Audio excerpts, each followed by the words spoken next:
Conflict in Communication. Week 8, Self-Concept and Perception, Perceiving Self and Others. This video provides an overview of several intrapersonal factors, that is, factors internal to individuals, that we can take into consideration when analyzing conflict in communication. By the end of this video, you should be able to identify and define the main 3 components of self-concept, define and describe 2 theoretical perspectives which help to explain how self-concept develops, identify and describe the main components and characteristics of the perception process, and discuss the relationship between self-concept and perception and why these 2 ideas are relevant to the study of conflict in communication. Basically what I've done here is taken chapters 2 and chapter 3 and combined them together and just sort of extrapolated the main points that you're going to need for completing this week's quiz. Review. So for the past several weeks, we've been focusing in on communicative behaviors that we can either analyze or observe or employ within conflict situations. Now we're going to focus over here on attitudes. And again, we're going to keep in our minds the idea that attitudes, behaviors, and the issues that we experience are all connected and all embedded in situational, relational, structural, and cultural contexts. Components of the self-concept. Self-concept can be defined as a relatively stable and organized collection of thoughts and judgments about the self. So your self-concept isn't a single, clear definition of who you are, but is rather a complex collection of both thoughts and judgments. These can include things like what your values are, what you think you do well, what you think you don't do well, what social or family or community roles you play, how you feel about the way you look, and or what you think your own future will be. All of these different ideas and evaluations of different facets of your life and identity are part of what composes your self-concept. However, while self-concept is complex and multifaceted, these ideas are still somewhat stable and organized. That is, you seem to think and feel about yourself in similar ways over time. This means that self-concept is both flexible and resistant to change. Yes, our self-concept will develop and adjust as we age, take on new roles, and have new experiences. But many of our core ways of seeing ourselves and our place in the world are established when we are younger and often require quite a bit of intentional reflective work to challenge.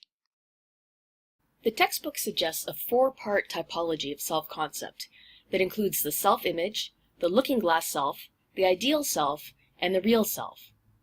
I find this typology a bit convoluted, so I'm suggesting a different one that is more common in the literature and somewhat easier to understand and remember. This typology suggests that self-concept is composed of 3 main components: the perceived self, the presenting self, and the preferred self. So you can call it the 3P model of self-concept if you want. The perceived self is the person you believe yourself to be at a very deep and fundamental level. So in moments of honest, deep self-reflection or self-examination, if you were to think about what makes you you, these thoughts and judgments would compose your perceived self. The presenting self is the way you want to appear to others, or your overall public image. Another word for this would be face. And actually, we don't necessarily have just one presenting self, but actually multiple presenting selves that we use in different situations and settings. The preferred self is the person you want to be, or your ideal image of who you want to be. This includes what you wish you were now, and what you wish or hope that you can become in the future.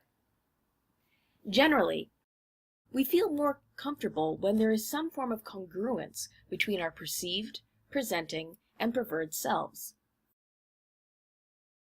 If you're having difficulty differentiating between the perceived, presenting, and preferred selves, think about the type of statements you might use to describe yourself.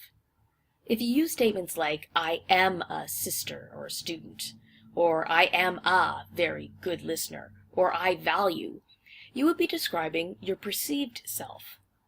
However, if you use statements like, "I try to be a good neighbor," or "with my friends I am fun," or in my classes I am studious. In these cases, you would be describing different presenting selves. Lastly, if you use statements like, I want to be a, or I want to be more of a, to be a better writer, or to be more assertive, or I wish I was, then you are describing your preferred selves. How self-concept develops. Overall, one's self-concept develops primarily through social interaction, and there are two main theories that help to explain how this occurs. Reflected appraisal theory argues that the formation of our self-concept is achieved primarily through our perceptions of the judgments of those around us. So, in this case, we receive messages, specifically evaluations or judgments, from other people. The way in which we interpret those messages shapes how we see ourselves and shapes how we present ourselves in social situations. The term significant other refers to a person whose evaluations are particularly significant to us. That is, this would be someone whose opinion really matters. This generally includes early caregivers and friends. However, a person is classified as a significant other based upon the extent to which their evaluations impact you, not necessarily the amount of time that you've known someone. So, for example, even someone with whom you've had a short-term relationship may still be classified as a significant other if their evaluations really shaped how you see yourself. Social comparison theory argues that our self-concept develops as we evaluate ourselves in comparison to others. That is, we judge ourselves to be thus the same as others, different from others, superior to others, and/or inferior to others. This includes comparisons to both individuals and groups. Specifically, a reference group is one of the many groups that we use to compare our own characteristics against. Arguably, both reflected appraisal theory and social comparison theory provide complementary explanations of how the self-concept develops. That is, they both describe processes that we use to develop our self-concept. And when analyzing intrapersonal factors that shape our own approaches to conflict and communication, we can consider the role of both the significant others and reference groups in our lives. Components of the perception process. So our self-concept is shaped in many ways by perception, which makes understanding this process very important. Perception itself is the process of sensing, interpreting, and reacting to the physical world. The perception process can be further broken down into the following components that occur somewhat in the following order. Firstly, we are constantly receiving stimuli from our external environment. The term breadth of perceptual field refers to the overall amount of information that we can take in at a given time. This can be shaped by physiological factors as well as things like cultural perspective. Obviously, our brains can't comprehend all of the stimuli we receive. So we need to engage in a process of selecting, which is sometimes called attending, wherein we focus on certain stimuli while ignoring others. Next, we need to arrange the information, the stimuli that we receive, in a way that helps us to make sense of it. We do this by organizing information in our minds. And the way that we do this is through various cognitive schema, or in plural, cognitive schemata. This schemata helps us to interpret or make sense of this information. Now, the term schemata comes from the field of psychology and suggests that we all have sort of like these conceptual boxes or buckets in our minds that we use to categorize information and to identify relationships between different types of information. These schemata are developed through our life experiences and through our interpretation of our experiences. Hence, they are shaped by factors such as culture and social location. Schemata also impact how we receive and select information, as we have a tendency to ignore or dismiss information that doesn't fit within our existing schemata, or we distort that information to make it fit. You might see how this could be a problem, particularly in conflict situations. However, schemata are very important because these boxes help us to organize information quickly and without complex thought, which we often need to do in social situations. Okay, so after we've organized and interpreted the information, And if we're in a situation where we are communicating with another person, we may need to engage in a process of negotiation. Remember that meanings exist in and among people. That's because every communication exchange is, in some way, a negotiation of shared meaning. Lastly, we take action. That is, we engage in behavior based upon our perceptions, which generally results in new information that we then need to receive, select, organize, and interpret. This process might look somewhat familiar, and actually, if you think back to week 5, you might notice that the perception process is very similar to the listening process, wherein listening also involves receiving, selecting, and understanding. And the term understanding is really another way of saying organizing and interpreting. In fact, the remembering and responding steps of the listening process can be understood as the way in which a listener and speaker go about negotiating shared meaning about the situation being discussed. Characteristics of the perception process. So here I'm reducing the information offered into the textbook into the following 7 characteristics. So perception is 1. A complex, spontaneous, largely unconscious process. 2. Shaped by physiological, psychological, and external factors, including those which we've been calling noise throughout the course. 3. Subjective, learned, culture-bound, and values-driven. 4. Selective. 5. Self-serving. 6. Completion-seeking. And 7. Backward-looking. 1. Perception is complex, spontaneous, and largely unconscious. So yes, on one hand, perception does involve a series of processes that are connected to make the overall perception process. However, in reality, there isn't always a strictly linear way of going about doing this, and steps can occur at the same time. Further, the process is generally extremely fast and unconscious. Consider, for example, that we have a tendency to perceive the race and gender of a person, either accurately or inaccurately, within milliseconds of meeting them. This speed speaks to the power of cognitive schema to help facilitate our ability to understand the world in such a rapid manner. 2. Perception is shaped by physiological, psychological, and external factors. So our perception is impacted by various factors. This includes physiological noise, like one's general health, fatigue, and hunger, psychological noise, such as mood, and external noise. If there is a great deal of stimuli in a situation, it becomes harder to select what we want to focus on, and we may experience information overload. 3. Perception is subjective, learned, culture-bound, and values-driven. This goes back to the idea of cognitive schema, which again may be defined as a pattern of thought or behavior, or container, that organizes categories of information and the relationships among them. This speaks to our tendency to seek out, remember, and organize information in a way that supports our pre-existing impressions and beliefs. And again, these cognitive schema are learned through our experiences, shaped by culture and social location, and shaped by values. In terms of values, we seek out and are more likely to receive and perceive information that fits our existing value structure. This is a phenomenon known as confirmation bias. Or, to pull directly from the course textbook, we live in a relative world in which our perceptions depend on who we are, where we are, and how we got to this point. This leads directly to point 4. Perception is selective. Effectively, we see or receive and retain certain types of information while ignoring other information. So think of it this way.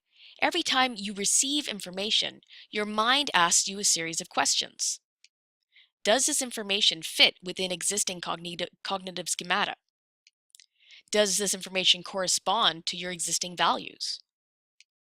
And are you motivated to receive and retain this information?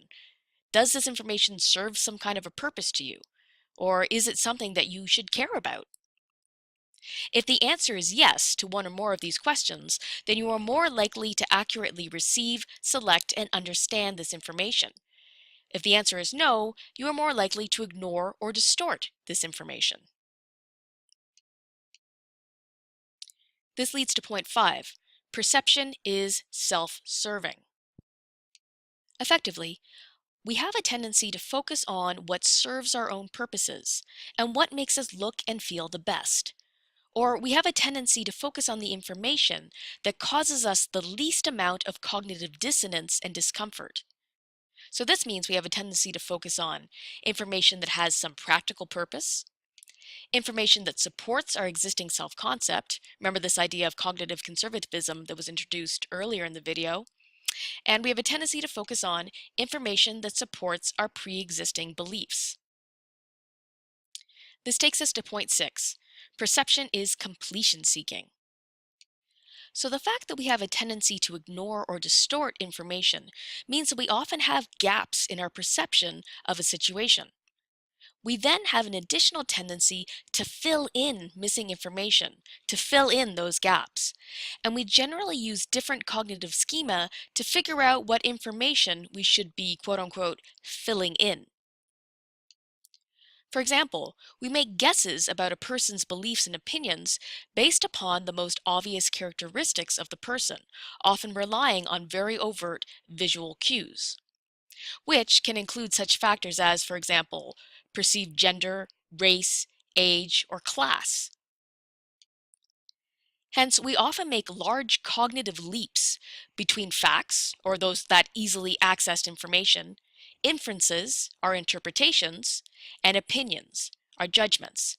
And we often rely on stereotypes and previous experiences to make those often inaccurate connections. And this leads us to point 7. Perception is backward looking. Overall, we see what we expect to see based upon our past experiences. And those past experiences are shaped by how we are positioned socially, historically, economically, and politically. And in conflict situations, you may be dealing with someone who has had very different past experiences than you, which leads us to the question, how do we go about crossing that experiential and perceptual divide? Relationship between self-concept and perception. I'm actually going to throw this one back on you. So pause the video. Take a few moments to brainstorm possible connections between the development and maintenance of one's self-concept and the process and characteristics of perception. Relevance to the study of conflict and communication. Here I want to lay out 5 ways in which the notions of self-concept and perception relate to our overall study of conflict and communication in this class.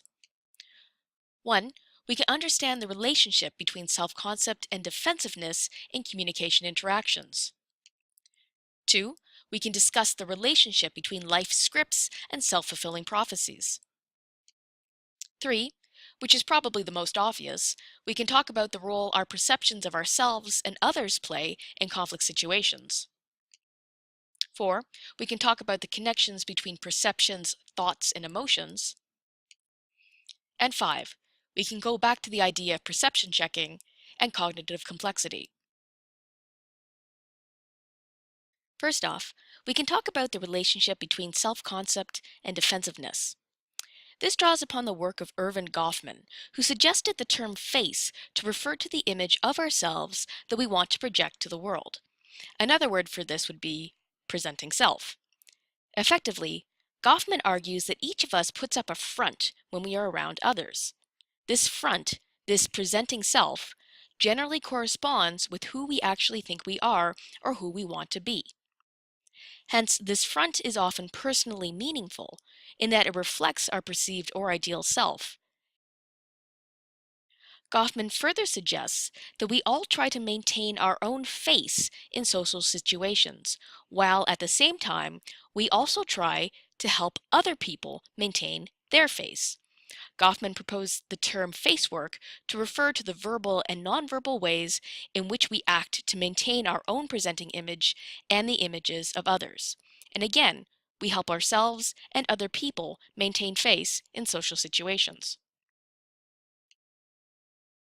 Okay, so keeping this idea of face in mind, we can talk about defensiveness in social situations.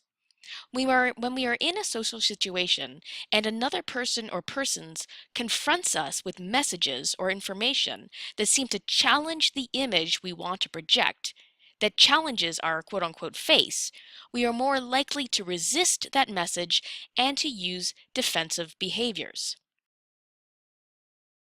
Goffman suggests the term face-threatening acts to refer to communicative behavior by another that is perceived of as attacking an individual's presenting image or face. To understand this, think about a time someone gave you feedback or made a statement about you that you felt was inappropriate or inaccurate. One way of analyzing this is to see the communication of that statement as a face-threatening act that challenged your own face. How did it make you feel? How did you respond? There is a good chance that you felt or behaved in a way that was defensive. This isn't something to be ashamed of. We are all driven to protect our social selves just as fiercely as we would protect our physical selves. Now, the defensive behaviors we often use fall into the basic fight, flight, or freeze categories of response, and can include various conflict and communication approaches, such as aggression, passive aggression, non-assertion, coercion, avoidance, and withdrawal. Pause the video. Think of your interpersonal conflict analysis. To what extent did the party with whom you were in conflict with engage in behaviors that would indicate defensiveness? What may have triggered this defensiveness? To what extent did you engage in defensive behaviors? What may have triggered that defensiveness? The second main point I want to emphasize relates to life scripts and self-fulfilling prophecies. In week 6, I briefly mentioned that humans have a tendency to think narratively. That is, in order to make meaning from our lived experiences, we often understand them by using a story structure in our mind. That is, we use life scripts. We think narratively by using storylines to integrate our beliefs about ourselves and to make sense of our experiences. These life scripts are constructed from memories and experiences and shape how we think and act in unfamiliar circumstances. So you might think of these life scripts as particular forms of cognitive schemata. However, we can also talk about the life scripts of collectives, such as organizations, families, and even nations. These scripts also guide the actions of these groups. The connection between our internal scripts and our actions relates to the idea of self-fulfilling prophecies. These occur when a person's expectations of an event and their subsequent behavior based on those expectations make the outcome more likely than it otherwise would be. So, for example, if you think you are going to do poorly on a quiz, you will probably become more anxious, which reduces your ability to think clearly and increases the chance that you will, in fact, perform poorly.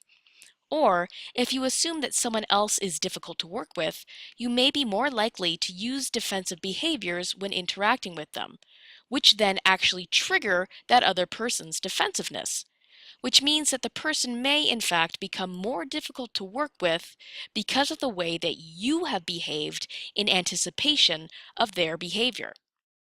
Hence, self-fulfilling prophecies can shape your own behavior as well as the behavior of others.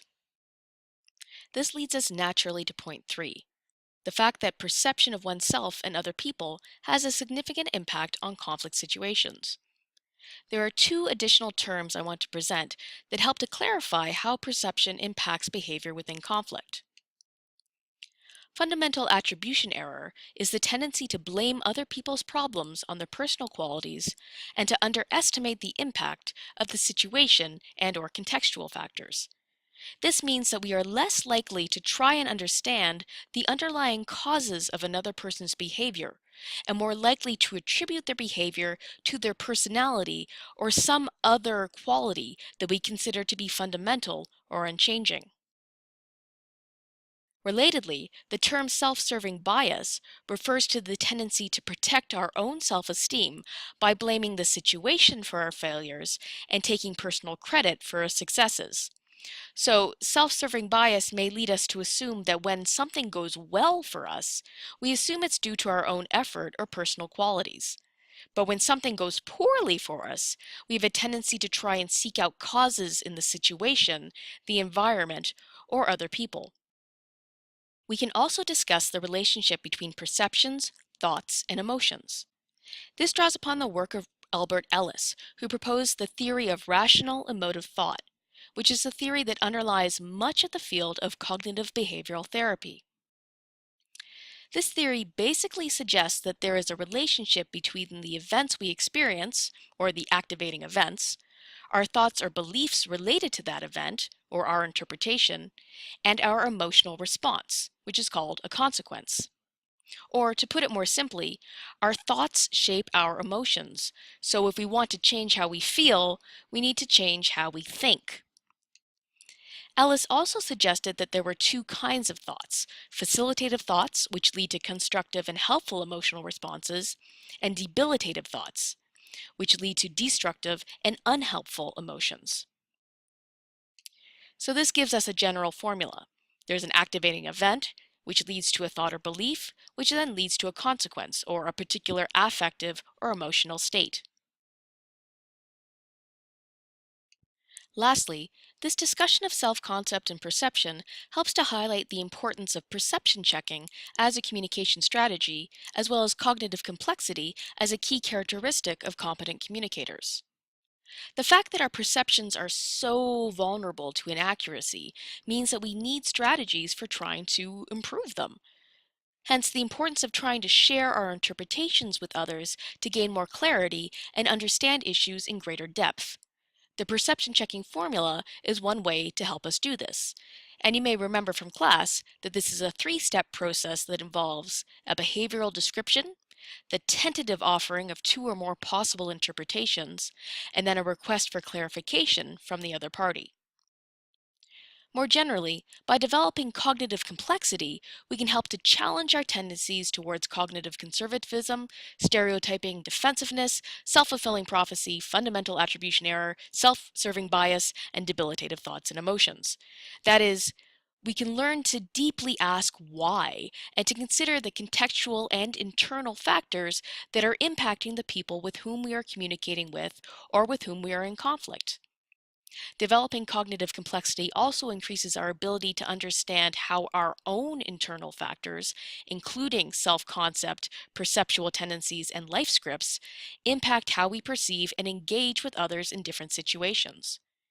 It also helps us to engage more effectively in self-reflection so that we can actually work towards challenging our own cognitive schemata. In fact, developing cognitive complexity is, in many ways, all about developing new potential patterns of thought and helping to destabilize and kind of soften the schema that we use to sort information. And that is it. This video provided an overview of several intrapersonal factors that we can take into consideration when analyzing conflict in communication. For the quiz, you should be able to identify and define the three main components of self-concept. So again, focusing on the framework that I presented here rather than the one that's in the textbook. Define and describe two theoretical perspectives which help to explain how self-concept develops. 3. Identify and describe the main components and characteristics of the perception process. And 4. Discuss the relationship between self-concept and perception and why these two ideas are relevant to the study of conflict and communication.